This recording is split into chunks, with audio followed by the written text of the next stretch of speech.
Good day, comic fam. Comics of the Voice here, and today I'm going on a comic book crawl. Well, I already did it, so this is recorded afterwards, but I'm going on a comic book crawl, and I'm not alone. I'm with the wife. But I'm going to talk about that when you see me next, because I'll be in the car in front of the very first comic book store. So we're going to a little town called Richmond Hill, north of Toronto, and we're going to hit 4 comic book stores and a couple of thrift stores that I'm going to drop my wife off at. So she's going to be at the thrift stores while I'm doing my little crawl. So let's get after it.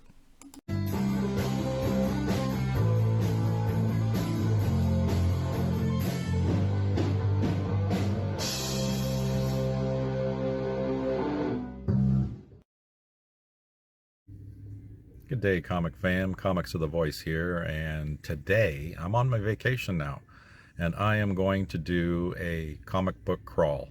But I'm not alone. I'm with the wifey poo, and she likes to do thrift stores. So we're up in the north part of Toronto in a little town called Richmond Hill, and I'm hitting 4 comic book stores, starting with one that I'm sitting right in front of right now called Invasion Incorporated. So I'm going to hit this one, and then I'm going to go back to Kaos Komix, which is right near where my wife is at a thrift store. And we'll hit these 2 first, and then I'll take her to another thrift store further south, and I got 2 more to hit down there. So let's go. Stay tuned. All right, people. Here we are at Invasion Incorporated.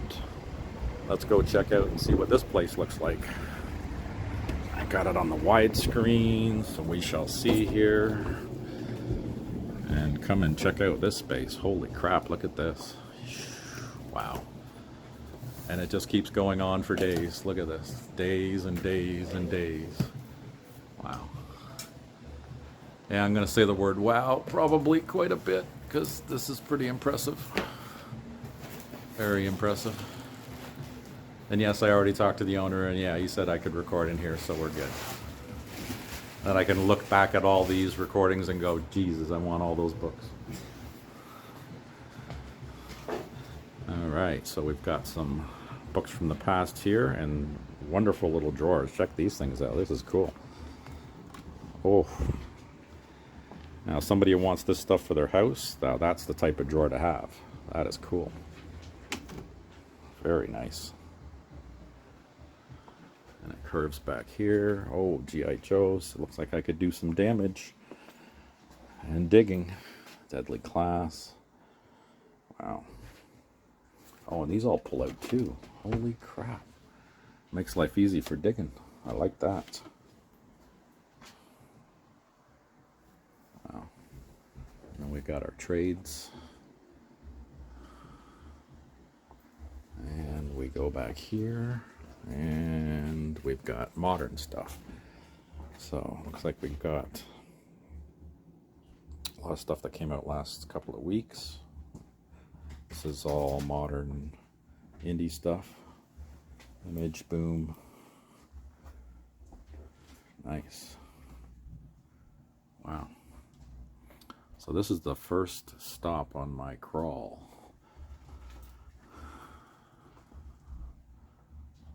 Quite the collection. And this is all the current books. So I'm actually going to have to go to this shelf over here so I can actually see this. So, okay, World Tree, yeah, this is all the current books that are out. And we've got more over here, lots of reprints. Nicely organized. Alright, now, I had just the one, that one I needed from last week. I think I got all the rest of these so far.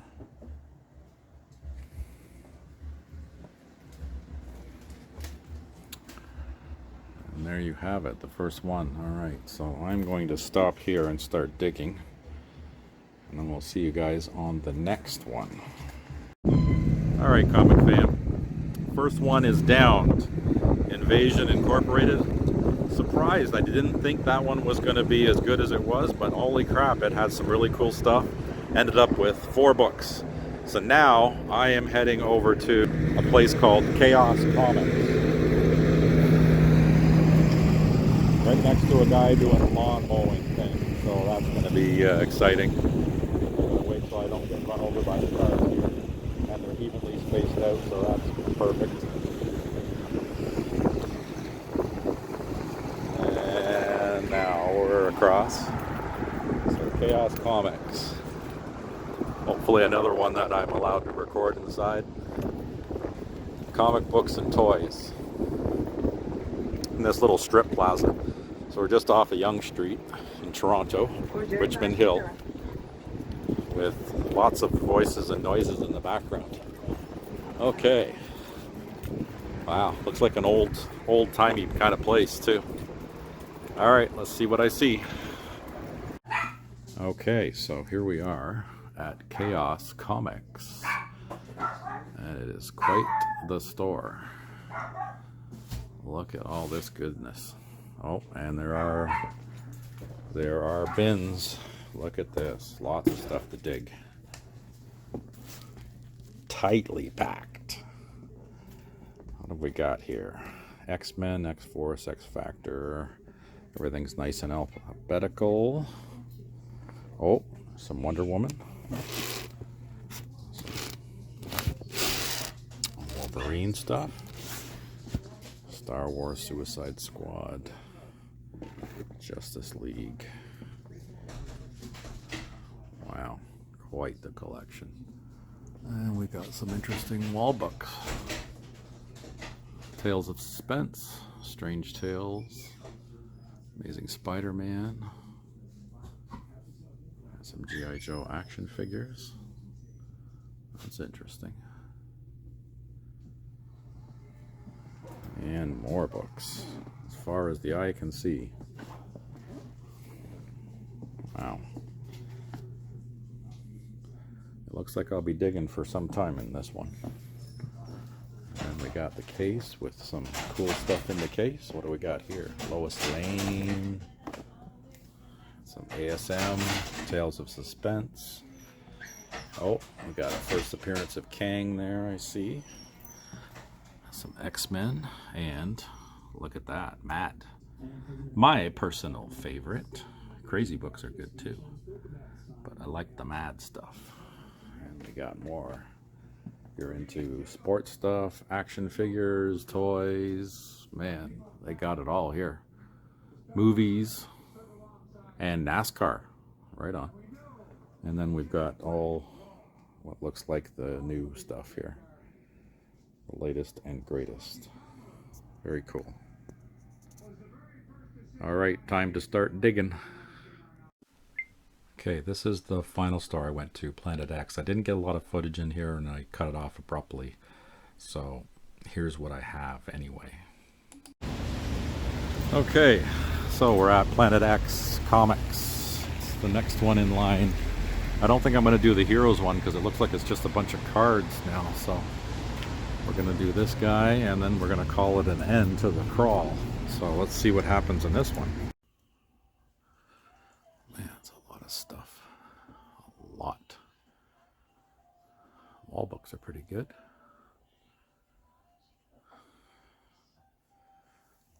A lot of...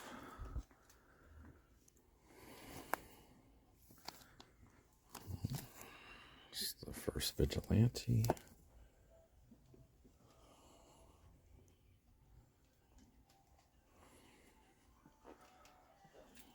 Of back issue bins. Oof. Okay. Digging, and more digging. Oh, Nottingham. Ooh. Okay, comic fam, we're back from the haul. The crawl? The crawl. I'm back from the comic book crawl. So I crawled to what was originally going to be 4 comic book stores and ended up being 3 because the other one was more cards and games and pops. So, and the funny thing is some of the coolest finds came from the thrift store that my wife found. All right, so let's get into it. Very first store I went to was Invasion Incorporated. I'll put the thumbnail's going to have the pictures of the stores. I'll put any details in the description. And the owner was pretty good. Chris, I think it was. Maybe, I don't know. I'm horrible. I was listening, but I wasn't actively listening. And he had some really good bins, as you saw in the footage there with the little drawers and stuff. So I started digging, and I found myself a couple of G.I. Joes, and they were reasonably priced. Issue number 14 in a direct, first appearance of Destro and first cover of Destro. Whoa, glare. Okay, so that's $10. That was good. It's pretty nice. I pulled it out. It's got some wrinkles and stuff on that. It can be pressed out. It might actually hit an 8590. It's actually not bad. And then this one's dirty. It just needs a cleaning, maybe a press too. Number 31. Oh, it's a 75 center. A Canadian price variant. Or is that American? Was it American? It was 75 cents. I think Canadian was $1 something. No, Canadian was 75 cents. What do you know? So that's a Canadian price variant.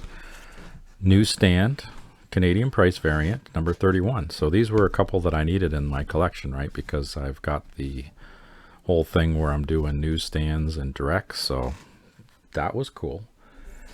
Oh, this, I'm going to assign blame to Trev. Trev, yeah, sure. Because, you know, he was showing this thing off. House of Beetlejuice, because it's, where is it? Where is it? Right there. House of Secrets 92. It's their Beetlejuice. Everything's making, see, things are making noise. Things are happening. This is what happens when things make noise. All right, so I bow to FOMO. And this was one from last week, Falling in Love on the Path to Hell. Number 3. I had forgotten it last week, so picked that one up. So that was the first store, so just the 4 books in the first crawl. Second store I went to was called Kaos Komix, an older place. Gentleman John, I think his name was. I'm just gonna make up names. Okay, so Chris and John, yeah. And he's been in business for 45 years or so, various locations, got a big following, and the store was a little chaotic in there. Kaos Komix, so it's fitting. Prices about where fair market is for most stuff, and some a little jacked up, so I didn't get a whole lot in there. I do have this one, but this one is good because it's still got the matte insert, and I particularly like this one because this is the recalled version that was so horrific that Mad had to recall their books, whatever they had on the shelves, and destroy them. And he did have one that was, I think, a little better for a little higher price, but I only paid $2 for these, so $4, $2, and $2. This one's issue number 190, so it's 190, and this one's super special number 24. He did have a super special number 1, but he wanted $150 for it, and it wasn't that great a shape. And I went on the old eBay's machine there, and I found one for $18, so I don't know. Third store I went to was a place called Planet X. Very tiny, lots of stuff crammed in there. Didn't ask permission to record in there because, you know, the guy was in the back busy, so I talked to him for a couple of minutes, seemed friendly enough, and I just recorded a little bit in there. But the only one I come out of there with was a Wonder Woman 202 that I paid $3 for. So all in all, not really a great haul, but my wife was hitting these thrift stores, and she found something really cool, and it's in really good shape. And I paid $4.99 for it from Value Village. It's a price guide from 1982 or a 1983-84 price guide. Look what's on the cover there. 83-84. This is about the time I started collecting, like, seriously. So I thought that was freaking cool, and it's in really nice shape. And the very first book I looked up in there was Amazing Fantasy number 15, and in high grade it's worth $1,200 or $1,200, $1,200 for an AF-15 back in the 80s. And Amazing Spider-Man number 1 in high grade was like $960. Time machine, go back and grab stuff cheap, like. So I thought that was cool. Price guide, and I don't know which one, number 13. So it's the number 13 price guide. So it was $10 back then. That one and another cool one she found. It's not in great shape. This one's beat up too. It's the Predator and Batman. It's the whole collected. I have the floppies of this, so I thought that'd be cool just to have that. Then I don't have to keep opening them up. Oh, and I got some coupons. Holy crap, what's this for? Oh, for rental. Is this for Blockbuster? Yep. I can go get some. Look at that. I got a free rental with a sign up. I can rent one, get one free. And I got $2 off. That's a bonus. So next time I go to, I don't know what's this worth. Blockbuster advertising. And it's freaking minty because it's in the middle of this book from the 90s. Because I think this came out in 90, I want to say 91 or late 80s. Let's have a look. Reading 93. So yeah, my daughter was born then, so I was not collecting these anymore. So that's cool. So I'm going to shove that right back in here again. So that was the haul. And then I found a couple of these advertisements for the EC coming out this week. It's like the little membership card thing like the EC used to have where you can get all the stuff. And that dude's getting a nail fired right in the side of his skull there. He doesn't look too happy about it, but Buddy's pretty determined to fire that nail into him. So poor old George there. And there we have it. There is my haul from the crawl. Hope you guys enjoyed. Next time you're going to see me will be Voices Choices. No, that'll be, I don't know when I'm going to drop this sometime. Live. I'll probably be live at Fan Expo. So take care.